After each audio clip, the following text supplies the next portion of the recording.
Georgia football is back. Clint is here. I am here, and we have got some things to overreact to about the Georgia Marshall game that we just watched from week 1, and we'll talk about it next on the Locked On Bulldogs podcast.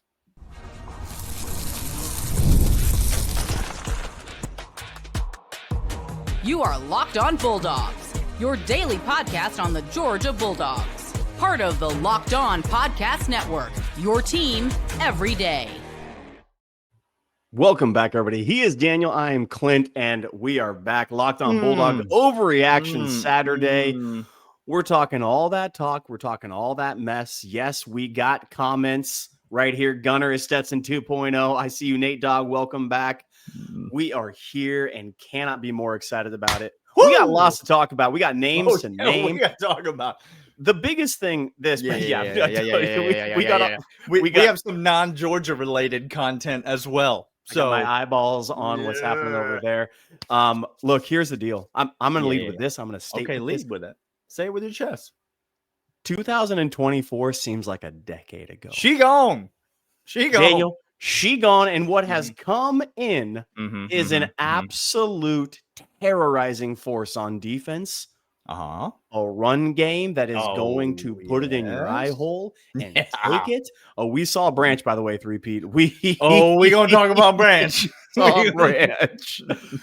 This run game with Gunner is going to change the entire trajectory of our offense. Yes, this running back room. We're gonna talk about this running back room. It's important. But Daniel, we have to start. Must start. This defense. Yeah, well, I am mandating it because if we don't, I'm going to get mad. The show's 50% yours, and I feel like you would quit if we didn't start with the defense. So I see the floor to you. Let's talk about the defense. They still soft, Clint? By soft, do you mean replacing the line of scrimmage current presence and moving it back 2 to 3 yards from whence it came? Is that what you mean by soft? Is what you mean by soft absolute heat-seeking missiles at linebacker everywhere? But defensive linemen getting disruption on the quarterback and in the backfield and stopping plays even before they begin, because this front 6, 7, 8 when they drop in the box, Daniel, is chaotic. Best in the business. Kristen Miller. Yep. And my man, number 44, Jordan Hall. I've been talking about him all offseason on this podcast, and it feels great to be right, so right about a player. Jordan Hall is going to be an absolute problem for SEC offensive lines all season. Him and Kristen Miller right next to each other, I think, are a tremendous weapon, a 1-2 punch. They've got different skill sets. I think they put a lot of pressure because you got to double team one of them, but then you can only double team one of them, Clint, and the other guy gets a one-on-one, and he's able to power move and swim through the offensive line. We saw that several times. But then, Clint, you put on the outside of those two guys, you put a Gabe Harris, who, boy, most improved player from last year's team. Yes. Gabe Harris. Period. By the way, I don't know who Gabe Harris ate from last year. Old Gabe Harris from last year was eaten by current Gabe Harris. He gained 100 pounds of muscle. Correct. The man looks like he went into a lab, went to a plastic surgeon, said, "Make me look like Roquan Smith for the Ravens." Yes. And that's the body that he came back with. Gabe Harris, I thought, was a force on the end of that line of scrimmage. And then on the other side, I thought the outside backers played tremendous. And then the depth pieces. Xavier McLeod played really well. Joseph Jonah-Ajone, Big Joe, I thought played really well. Elijah Griffith came in and played really well. Heck, they went 6, 7, 8 deep on Horton came in and played really well.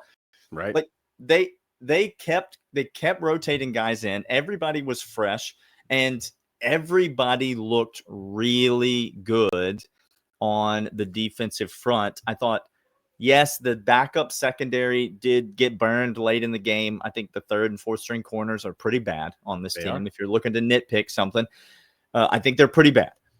But there's nothing bad about this roster. The defensive front played exceptional, and then the linebackers, you mentioned Kristen Miller, Raylan Wilson, I thought were everything that you would possibly want to see. and you mix in a little Chris Cole and Justin Williams, and they just keep coming at you. This Georgia defense is elite, Clint.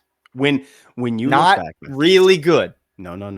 Elite. No. When you look back at the end of the season, mm-hmm. when you are able to, with your eyeballs and with metrics and with draft boards, when people start coming in and going, oh, that's big old 5'2", who not only is able to dislodge guards, get off, and then get to the quarterback real quick. Not only is that, but he's shedding defenders and running down the line of scrimmage with his hips clean.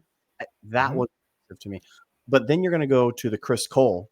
A man that tall and that big should not run that fast. But he does. He does. And does. It's the speed of a gazelle with the tenacity of a lion. It's freakish, Daniel. And then you have Justin Williams, who has come, and when he gets to the ball carrier, Justin Williams has dynamite in his hips, his hands, and his arms. He is going to absolutely explode onto somebody, popping. There were a number of times that they were crunching. CJ Allen, I have no problem with you anymore. I'm an idiot. I'm a moron. I said you couldn't get in space very well, and for that, I'm sorry. He apologizes. That's on him. Sometimes he just gets so scared. So scared, and then I get in my feels, and then I say ludicrous things. No, we got 4 linebackers deep. We didn't see a lot of DBs in this game, but we did see the front 7 be the dominant force that had won us championships before, that had won Michigan, Ohio State. Everyone in the past 5 years has won because their front 7 is dominant, and we have that elite. And by the way, if you are saying to me, well, this is just Marshall, let's all just slow down. This is just Marshall. We shouldn't get excited about the defense playing dominant football against a team like Marshall. Let's all just slow down. I dare you to go back and watch the game against UMass from last year. UMass. Don't. It's disgusting. I dare you to do it, because they ran right through us like we were a tin horn, people. Like, that is what 2024 Georgia was. And so forgive me, but I will celebrate that my defense is no longer soft against a team that it should dominate. We should have dominated Marshall, and guess what? We did dominate Marshall, and I'm going to celebrate that, because at least I didn't go out and lose to a team that went 2-10 last year. Oh no. They went 2-10 last year. And what you did as a 2-touchdown favorite was you went in there and you just crapped the bed. First of all, three-peat, I hope no one in the SEC wins another game for the rest of their lives except Georgia. I hope every single one of them loses every single game that they play. And secondly, I hate Clemson, so that's fine. LSU can win. But by the way, Florida State's not good. They could be okay. They're not going to win the ACC. They're not. Well, Alabama is front runner to win the national championship. That's what I've been hearing from everybody. They're the most underrated team. They're unappreciated. I mean, they got their left tackle's a consensus top 10 pick. He's certainly awesome. He didn't get whipped tonight at all by a transfer from Nebraska. Oh no, that's not what happened tonight. Not what happened at all. It wasn't like a BC quarterback that BC was happy to see him go. It wasn't like he ran all over them or anything tonight. He's 5'8". Is it Gus Malzahn that's the offensive coordinator? Alabama fans, is it Gus Malzahn at FSU? Is it Gus Malzahn that just beat you? Is that what happened? That's exactly what happened. Okay. Daniel. Okay. All right. We better move on to the second segment. We're already talking about Alabama too much. Come back after this. Keep talking to us in the comments. We're going to keep reacting with you the whole time. We're going to give you shouts out. But first, these. And these are, in fact, Game Time. Game Time's fantastic, Daniel. You love them. I love them. Guess what? Could be more excited. Tailgates, rivalries, energy in the stands. That's why, Daniel, I use you Game Time. By the way, we will be in Athens, Ole Miss. We will be there. And guess what? When we need tickets, we go to Game Time. We're going to be at Game Time. Game Time has fantastic, so much simpler, so much easier. The exact view from the app is what I get when I get to the stadium. No surprises. Take the guesswork out of buying college football tickets with Game Time. Download the Game Time app, create an account, use promo code LOCKEDONCollege, $20 off your first purchase. Terms apply. Again, that's promo code LOCKEDONCollege, $20 off Swipe, tap, ticket, go, download Game Time today.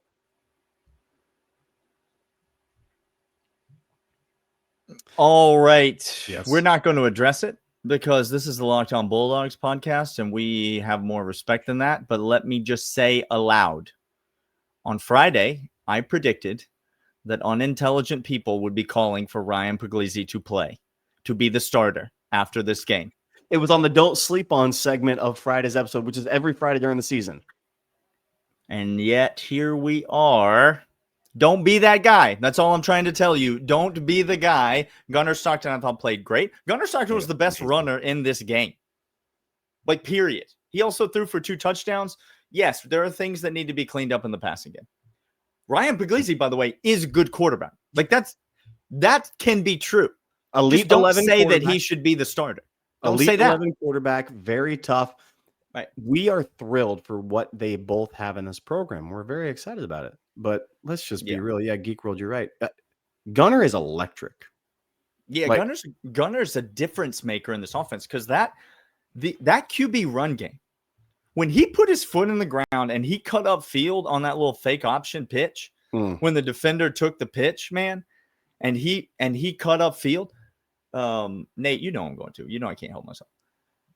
I felt things I haven't felt in a long, long time. Like that's going to change the trajectory. And what we saw today is that Mike Bobo's willing to use him in that way. That was the big question in my mind is, could Mike Bobo use Gunnar Stockton in the way that would help us like make the most of his skill set? And today I saw that he will do that. And if he plays Gunnar like that, yeah, like, because yes, he gives me Stetson vibes, but make no mistake, he's a way better runner than Stetson is. Way better runner than Stetson. You could see when Stetson was in the game, it was a few designed runs for him. When Gunnar is the game, there were 10 design specific runs that were simply for him to outclass everybody. And it's not just him outclassing Marshall. He could have outclassed a lot of SEC defenses they weren't close to touching him. Marshall, Texas defense could have probably got a hand on him, could have been close to him. He could have had to put his shoulder down, but it's absolutely ridiculous what he's able to do. I know Puglisi's a good thrower. Gunnar Stockton, the thing that I saw that was exciting to me was he put layering on the football for the first time that I've seen him do in a game ever. Normally it's laser, laser, laser, laser, and then more laser. Yeah. This time I saw a little bit more float, a little bit more touch. He still has to get better at it. He's not great at it. There are things that need to be cleaned up in the passing game. There are absolutely things that need to be cleaned up in the passing game. But I thought it was a good start from the quarterback position. Do you know how easy it is when you got to throw a laser to somebody and then you just sit back and watch them go for 57 yards, 47 yards and a tud because they're faster than anyone on the field? Yeah, 97 yards receiving for Zachariah Branch. Is that any good in his Georgia debut? Listen, I love Zachariah Branch. I love what he brings to this team. I love I love the athleticism, how dynamic he is with the ball in his hands. He's going to return a punt for a touchdown this season. Zachariah Branch, I thought, was everything we needed him to be. I think Colby Young and Noah Thomas are going to get theirs. I think the tight ends are going to continue to get work. Somebody mentioned Elias already, and man, that guy's got a ton of promise. Like he's going to be something before the season is out. And obviously London's going to get his. There's plenty of options. I thought it was interesting how quickly Talon Taylor got into the game tonight. Thank you. He was in there pretty early. It was a thing that I noticed. I just like to notice things. I see things and I say things.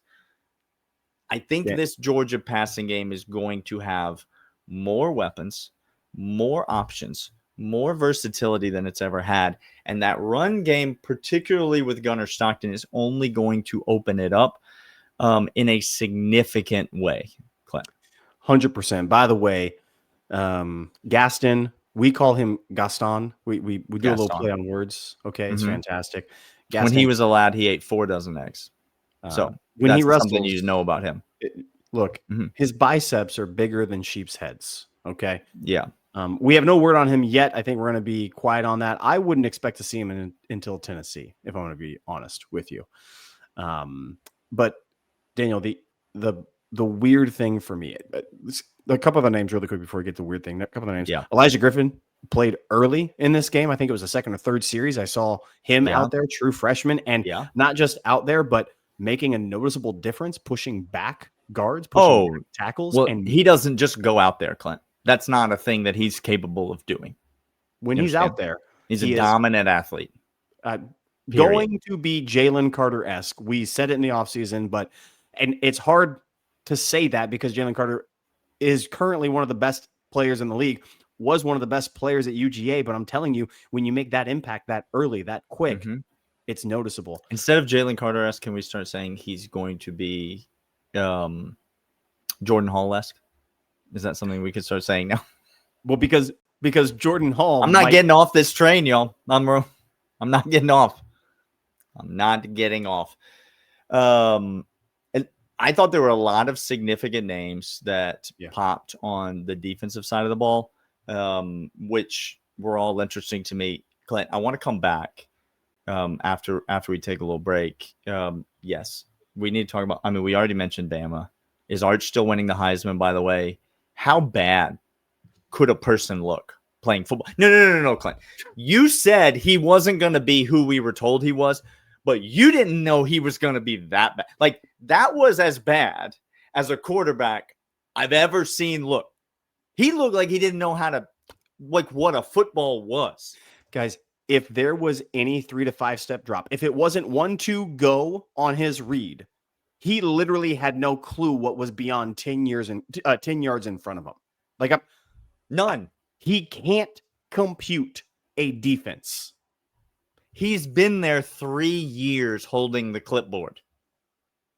And this is what he has developed into under Steve Sarkisian. By the way, Steve Sarkisian in his postgame press conference said he was thrilled with the progress Arch made during the game.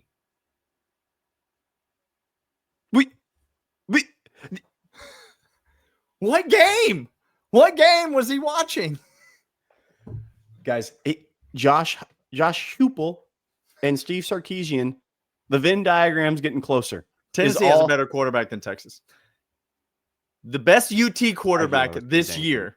Aguilar was dang good today. The best UT quarterback this year plays in Josh Heupel's offense. Like, those are stone cold facts at this point. He's a UCLA transfer that formerly from App State. Oh my.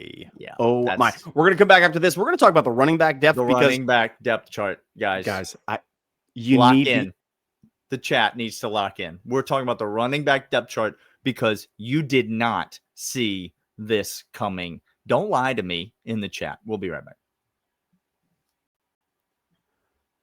But first, I want to let you know about Upside. Daniel, sometimes when you get to the pump, it's really ridiculous because I'm not getting cash back every time I go, and I could be. Stop leaving money behind. Download the free Upside app in the App Store, Google Play right now. Start earning cash at the pump today. Guess what? You all in the chat, you all live, get to go ahead and use the promo code FOOTBALL. Get extra 25 cents off per gallon on your first fill-up. You can make up to $300 a year just from buying the gas you already need. First, I thought it was too good to be true. It's not. It actually happens, and you can cash out anytime. PayPal, bank account, e-gift card. Don't let this offer go by. Use my promo code FOOTBALL. Limited time, 25 cents per gallon bonus. Promo code FOOTBALL. Offers vary by user and location. Go to upside.com for terms and conditions. Daniel. By the way, Amanda, you're way too kind. This is the Overreaction Show. I understand that you are a compassionate, kind-hearted, sympathetic person. You're better than us, Amanda. Can we be honest? Yeah. Amanda already knows that. Okay. But we respect you, but that's not what we're here for in this moment. Like, those kinds of feelings. His parents aren't in here We're going to reserve those for a separate time. Okay. All right. Let's talk about these. Let's talk about running backs, because Nate Frazier came out as RB1. Everyone knew that. Great. Okay. Loved it. And then the second running back in the game, as everyone predicted, I heard all of you. You all sent me emails. You all posted at us on X. You all told us that you knew for a fact that Dwight Phillips Jr. was going to be RB2 on this roster. He came in the game, scored a touchdown. Last year, say less, Dwight Phillips was an X factor. He was this gadget guy. Like he was this goal line gimmicky type player. And I thought when he came in, okay, well, he got his one carry. He busted off for a touchdown. But he's not the second back on this depth chart. But then as the game wore on, you realized, oh no, he's the second running back on this depth chart. He's getting a bunch of carries. This coaching staff trusts him in a bunch of situations. And guess what, Clint? He made good. He made good on those carries that he received in this game. I thought Dwight Phillips was a really, really impressive bright spot for this UGA offense. And he's your second string running back. Daniel, you and I were both on here talking about how incredible it was that we got one of the best transfer running backs in the entire portal in Josh McCray. And we were the best running back on Illinois' team, Illinois, who finished in the top 15 last year and is a preseason top 15 team this year. The best running back on their team came to Georgia. He came to Georgia to play stiffer competition, to get developed. And he was the fifth off the bench. Look, he was injured in camp. He has to get up to speed. He has to know the offense. All of that is true. Yeah. Actually, he's the sixth off the bench with Cash Jones. Cash Jones. Cash Jones is not a running back. He's a third down back. He's a third down back. I saw what absolutely to me was Phillips looking much more like James Cook than I anticipated ever saying in my entire life, Daniel. I did not see that coming. I did not have that on the bingo card. His subtle shiftiness is something I'm here for. Frazier has even Bo Walker and Frazier are more alike. They're almost clones of each other. Yeah. Like truly and honestly.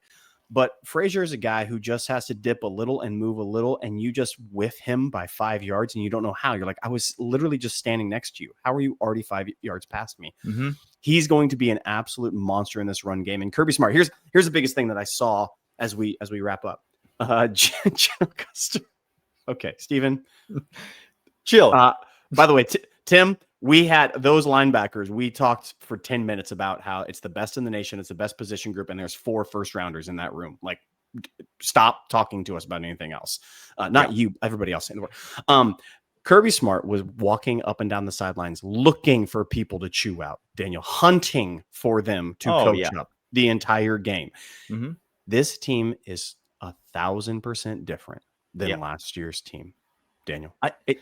Listen, we traded Trevor Etienne for that Dwight Phillips, a better, stronger Nate Frazier. Yep.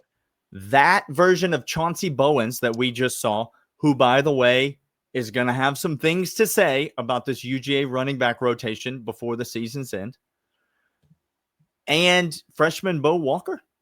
Like, Georgia's running back situation got a lot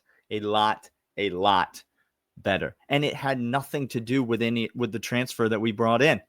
We thought, okay, that's Georgia going out in the portal, and he's fifth on the depth chart, guys. Like, that's how good the running back room is. I loved what I saw out of this, because we said it on Friday. We said it all week. What are we going to be watching? We're going to be watching the line of scrimmage. On defense, we're going to be watching the line of scrimmage. On offense, we're going to be watching the line of scrimmage. Like, that's what we're going to be paying attention to. And yes, when the backup offensive lineman came in, the run game did kind of stall out. Obviously, we hope Juan Gaston gets back. Like, we need Juan Gaston back. Like, we love him. He was fantastic. Michael Morris did end up coming back in the game, and that was good. But we saw push on the offensive line. We saw push on the defensive line, and that's all I needed to see. The trenches were there. Kirby's fired up, and you saw everybody on this team get mad when they miss something, not just go ho-hum and laugh on the sidelines, but it is fire, energy, passion. Tackling was huge. Trenches were moving in the direction we want to see them go. Guys, gals, This is the team that we are accustomed to knowing and seeing at This is UGA. it. Zachariah be Branch, good. by the way, Mhm. is we haven't seen anything like Zachariah Branch No. at Georgia. You name whatever wide receiver you're thinking of naming. Yep. No. It doesn't compare to. We have never had Zachariah Branch at UGA. Hey, remind me on Monday, Clint. And I'm going to come after one of your offseason takes as hard as I've ever come after anything that you've ever said. And it's not Georgia related directly, but I am going to slaughter it on Monday. So make sure that you remind me of that. Hey, if you're here in the chat, if you're following along, make sure you're subscribed. Make sure that you're following along on audio podcast. Reach out to us on X if you want to reach out to us that way at Dawgs Podcast. Send us an email, lockedonbulldogs@gmail.com. We read every email. We read every message on X. And so we would love to interact with you and hear your thoughts on the game. We'll be back each and every day this week talking about the Georgia Bulldogs. And we'll be here all season long. Locked On Bulldogs Podcast. And we'll see you guys next time. We'll see you guys.